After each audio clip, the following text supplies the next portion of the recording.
Guys, wise predictions here.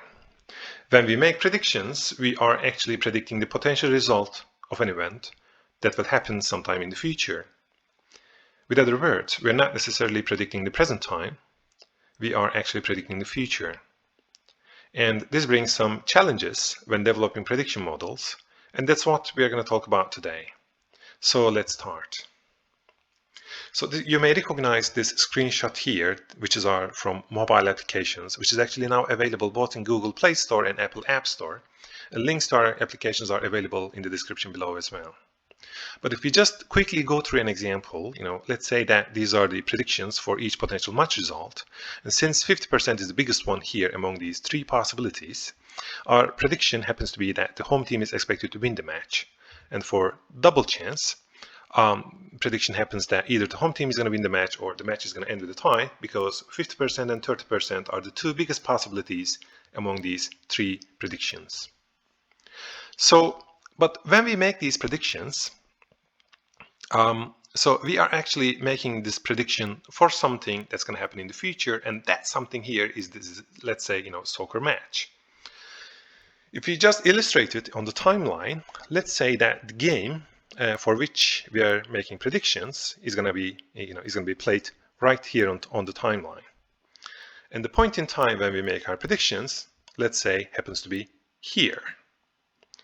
So there's obviously some time period, between the time when we make our predictions and the time when the event is going to take place and concluded. So if we explain it further, when we make our predictions here on the timeline, we actually know what has really happened in the past. So that by looking at different parameters, news and performance situation of the teams, whatever it is that we're looking at, we are making our prediction for something that's going to happen later on the timeline. But the challenge is that, we do not have access to other things that may have an impact on the result of the match. And that may happen between the time when we make our prediction until the event is concluded, either the sports competition, or the problem is actually valid for several areas, like if you are trying to predict stock prices in the stock market, or if you are using if you are developing a GPS system which is going to predict when you are potentially going to arrive to a certain place.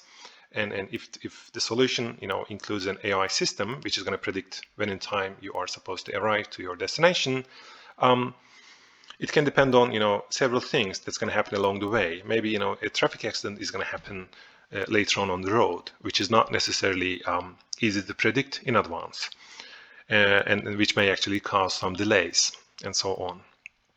So in this part, the unknown part between the time when predictions are made and the time when the event takes place is a huge challenge when developing prediction models. So the problem may be clearer if we look at another example where we are predicting the present time, not the future. Let's assume that we have a camera looking at this field in this given picture here. And the camera will continuously analyze if there is a horse in this field or not. So whenever there's a horse, the system is going to be maybe say, there's a horse in the field right now. And if there's no horse in the field, and the system is going to say, there's no horse in the field right now. But what's going to be happening here is that the camera will be taking pictures all the time, and all these pictures will be analyzed by the AI system, and the system is going to say whether there is a horse or not in the field all the time. So whenever we take the picture, the system is going to make the prediction, and the system will be making the prediction right at that point in the timeline. If we illustrate it on the timeline, let's say that this is our timeline here. And let's assume that this is the place where the event is taking place. We've just received our picture, and the system is supposed to say if there is a horse or not in this given picture.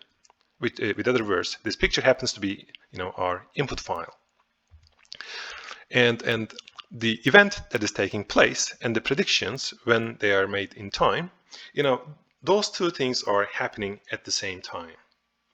It's not like we are making a prediction if there's going to be a horse or not in this given field 10 minutes later, or 1 hour later, or maybe 3 days later.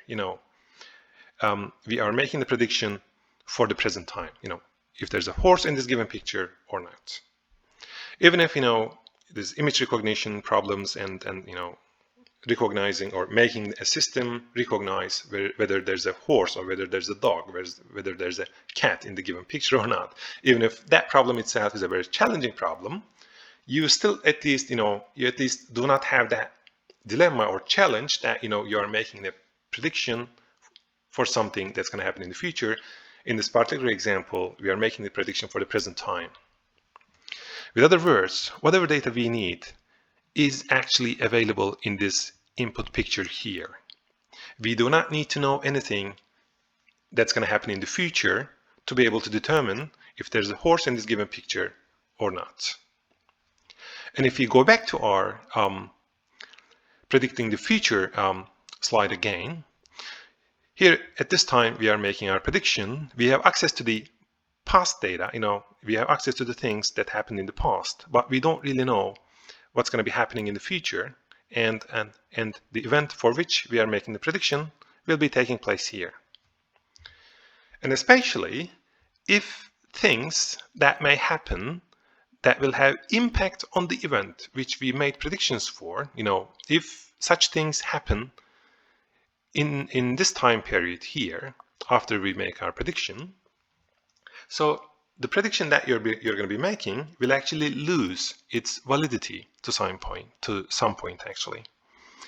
So what things can they be? As an example, you make your prediction here, and later on, at this point in time, maybe a very, very important player in a given soccer team, as an example, maybe gets injured and cannot play in the game for some reason.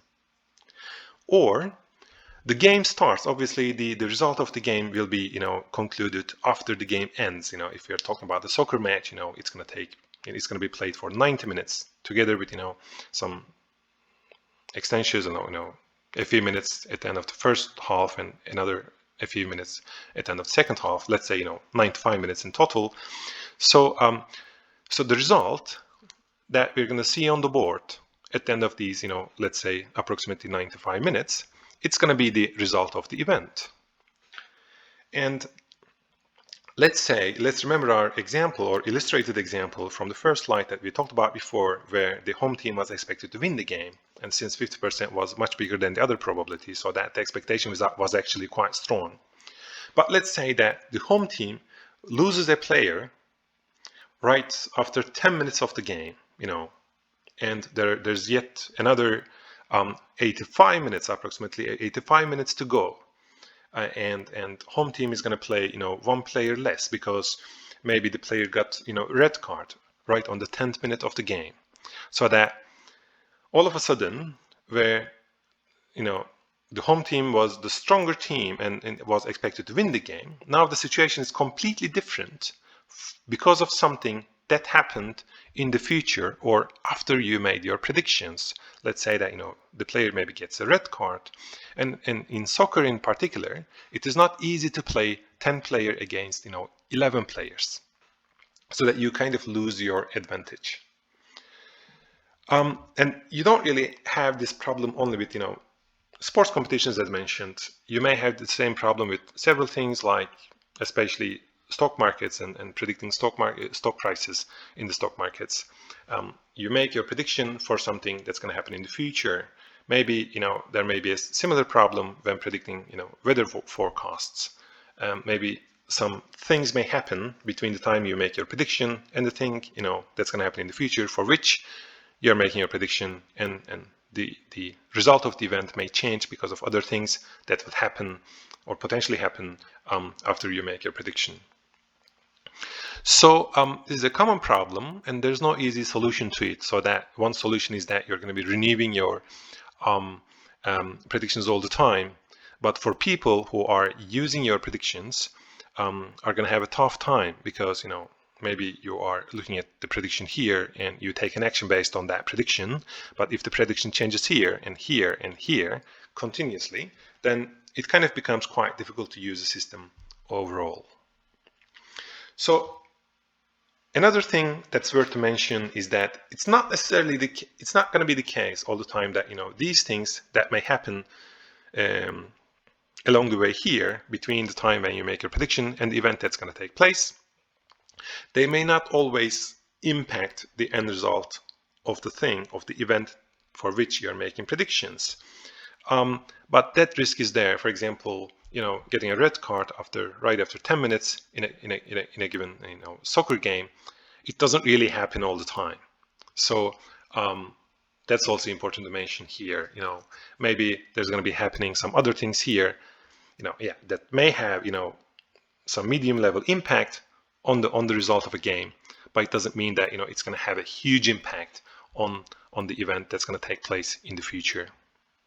But this challenge is there, and people who are using prediction models, whether it is sports competitions, predicting the result of sports competitions, or stock market predictions, or weather forecasts, GPS systems, whatever it is that you're using, this is something that is good to know as a user of such systems.